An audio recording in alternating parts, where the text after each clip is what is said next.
Hi, I'm Tiffany Dugan, and this is my introduction for Module 1. So nice to meet you all. I put together this little video and PowerPoint here just to kind of help me stay on focus. So currently I am a fourth grade teacher. I teach here in Topeka, Kansas. I don't have a lot of extra duties. I have duty in the morning. We have breakfast in our classrooms, and after school, I manage the car rider line and help the kids get in their cars. And then January through April, we have an after school tutoring that just helps students get ready for the state assessment. And then I have a math club that they have a competition in the end of March. So those are the only after school duties I have. The most influential people in my life are my two children. There's Larry on the left and Samuel on the right. And I chose these two just because they make me want to be a better person. And I started teaching when Larry there was a kindergartner. And so I just see these two in all of my students, and they drive me to be a better teacher. They drive me to be a better person. I want to be someone they can look up to. So that's why I chose my children as my most influential people in my life. Here are the results of my personality test. As you can see, my conscientiousness is very high. That means I'm very diligent and a hard worker and conscious of things. My agreeableness was the second highest, meaning that I am optimistic and I want to get along with people. So I really do agree with this. This actually very much states who I am as a person. And I think that you'll see that that also goes into the leadership styles I chose. So the first one I chose was authentic leadership theory. And there are four components to authentic leadership theory. The first is self-awareness, which means that you have a very in-depth knowledge of yourself and your values and your beliefs. And then the balanced processing means that you use those beliefs to make fair and wise decisions.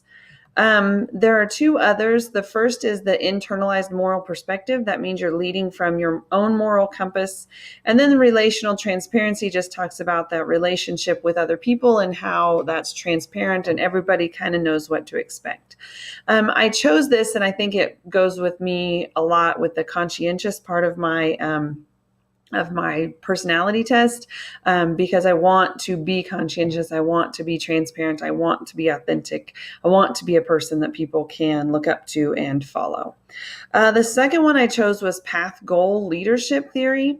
And I think this picture illustrates it perfectly. So we set goals together, and then there are different paths to get there. So if one path doesn't work for you, then another path will work. And it's all about the leader sitting down with the employee or the subordinate to see which path works the best. I think this goes right along with my the agreeableness part of my personality quiz, because I want to be optimistic and I want to help people grow. And I understand that there's not always one path to get there. There's different ways to do that, but also like we have to meet the end goal, but there are different ways that we can get there. So there are four leadership styles in the path goal leadership theory. So I just wanted to talk about those really quickly. You can be a directive leader where you give direct instructions and those need to be followed to meet the goal. A supportive leader is more worried about the well-being of the employees and builds those relationships in order to get the goal met. There's achievement oriented, which means that we set really high goals together, but then we work together to get that to meet those goals. And then participative means that kind of everybody's involved and we take input and ideas from everyone. So basically, those were the two leadership theories that I thought most resembled me. And I think that they both exemplify how I lead in my own daily life. So nice to meet you all. Good luck in the class.